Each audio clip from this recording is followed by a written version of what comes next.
That Rain-Kissed Umbrella, Chapter 10, a Miraculous Ladybug Fanfiction written and narrated by Eleanor Rose. If you have not heard the previous 9 parts of this series, or its prequels, Strawberry Frappuccinos in a Black Leather Jacket, as well as When Honey Turns Bitter, make sure you check them out first. If you haven't already, and I really don't understand why you haven't if you haven't, make sure to subscribe to this channel to stay up to date on the latest parts of your favorite fanfiction. Thank you so much for enjoying this series so far. And now on to Chapter 10. Well, we didn't. Chloe stared at Felix, arms crossed and not backing down. If she was going to be accused of cheating, she wasn't going to go down without a fight. Marinette sat frigid beside her, confident in her own right, but obviously not used to such a scandal, whereas Chloe had to deal with them since before she was born. "Do you not realize how serious this is, Miss Bourgeois?" Felix growled. "If you're lucky, this will only end in expulsion." "We have sketches of how the designs progressed." Her tone was calm, but forced. Chloe read somewhere that a heart rate above 120 makes it hard to think clearly, or something like that, so she was doing her best to cycle autogenic breathing without drawing attention to it.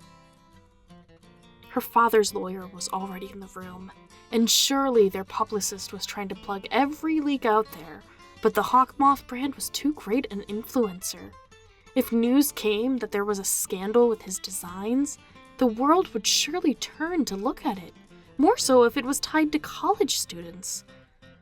Now that Chloe was staring at the patent design sketch, she knew there were only 2 outcomes. They'd decide that she and Marinette stole it, or that the Hawkmoth brand did, and the chances of people believing the latter were slim to none. "The patent dates to Alya this week, with dated sketches running months prior to its filing." Felix sighed as he crossed his arms, and Chloe didn't know what to do next. Theirs weren't dated, at least not in the same way someone filing for a patent would be. This was tricky, but she knew for a fact they hadn't done anything wrong. The lawyer told him they weren't going to answer any more questions at this time, and Marinette visibly tensed up when Gabriel Agreste himself spoke up, telling the 2 of them that as of now, they were expelled. "Come with me," Chloe said, standing up and grabbing Marinette's wrist. "But," she protested. Chloe couldn't afford her partner falling apart here. "Hurry up," she snapped. "Crying isn't your brand. Being a girl boss is." The words must have taken her by surprise, because Marinette stopped crying, at least for now, and it no longer felt like she was dragging her as they walked away. "Where are we?" Marinette began. "Make sure to get our project," she called to the lawyer, ignoring the question. She brought her to her suite at the hotel, irritated for having to babysit when she should be calling people who could help her. Marinette was a mess, but somehow hadn't lost it entirely. She was more upset about getting kicked out of school than getting accused of plagiarism. "I worked so hard to get in," Marinette began.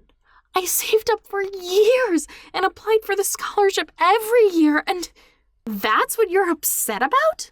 Marinette, they're calling us thieves." "But we're not." She looked up at her, strength in her eyes.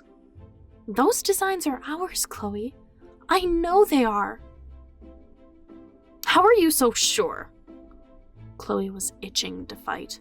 "How do you know I didn't rip off the Hawkmoth brand like I ripped off your branding?" "Because you have too much talent for that. In fact, I like your designs a lot better than Hawkmoth's designs." She blinked. "Really?" "Yeah, Hawkmoth is always..." Marinette searched for a word. "Inconsistent." What do you mean? Like, they don't commit to a design style. Don't they have multiple designers? I mean, our principal works for them. That's why we call him Mr. Moth. That's why? Marinette exclaimed, eyebrows shooting up. Oh, I was so confused the first week of classes when people kept referring to him Mr. Moth. Actually, it was because he likes using sparkling stones in his designs, but Chloe bit back that information, amused at her reaction. Excuse me, Chloe said. I need to make a phone call. The mood was still heavy, but a lighter class than when they first walked in. Hey, Pollen, she said when the line connected. I need a favor. A favor? The voice echoed. That's unusual. Tell me more. Look into the Hawkmoth brand. She lowered her voice. And see if they've had any scandals. What kind of scandals? Patent claims. Suddenly fired employees. Anything. Find any dirty laundry you can. You always find a new way to delight me, honey, Pollen said, bemused. Consider it done. Thank you. Talk tomorrow. Expect to hear from me, not the other way around. You're the best. I know. She came back into the living room to an exasperated Marinette tapping away on her phone. Put it away, Mare, Chloe said, plopping herself on a chair opposite her. It won't help. She did as she was told, looking around the room for a distraction. So, how was Adrian? Marinette asked, clearly unable to sit alone with her thoughts. There are more important things at play here, Marinette. She sighed, looking almost embarrassed of herself. How can you be so composed? I've spent the last few months living a lie. Now that I'm not standing in the wrong place because of it, I can defend myself. How?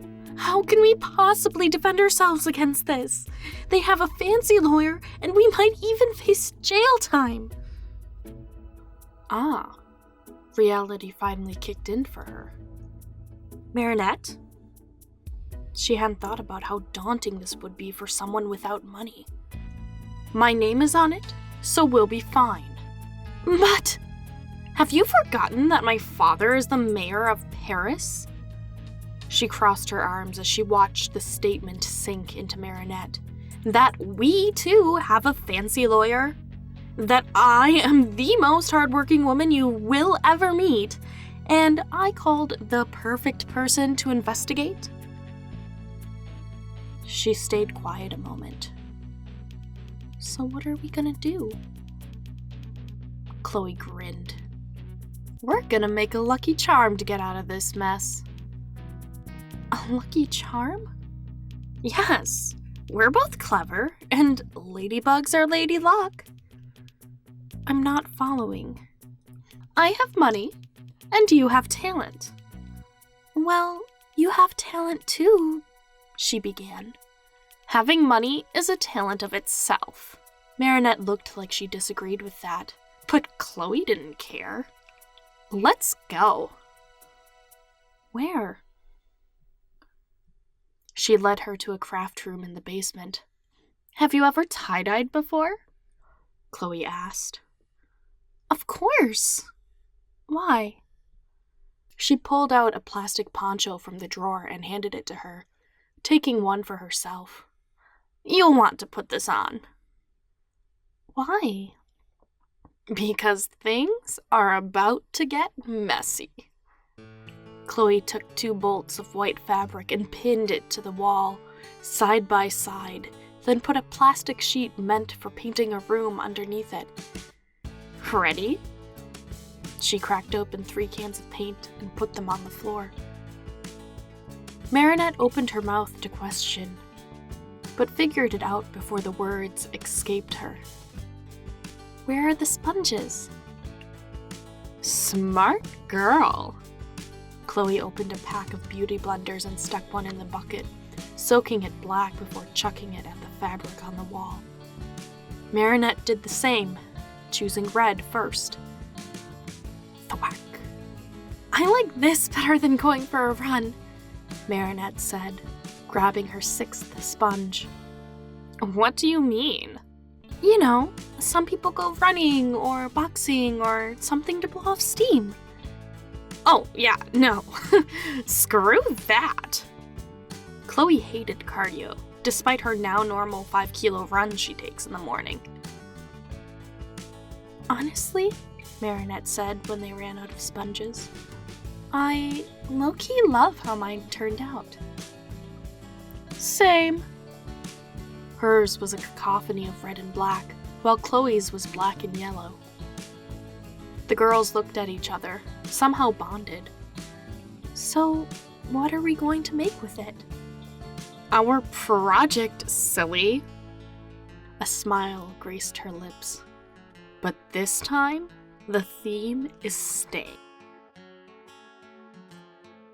Thank you so much for listening. Chapter 11 is on its way. In the meantime, you can check out these other videos for more fanfiction, and don't forget to subscribe. If you've made it this far, comment "stained" in the comment section. I'll catch you in the next one.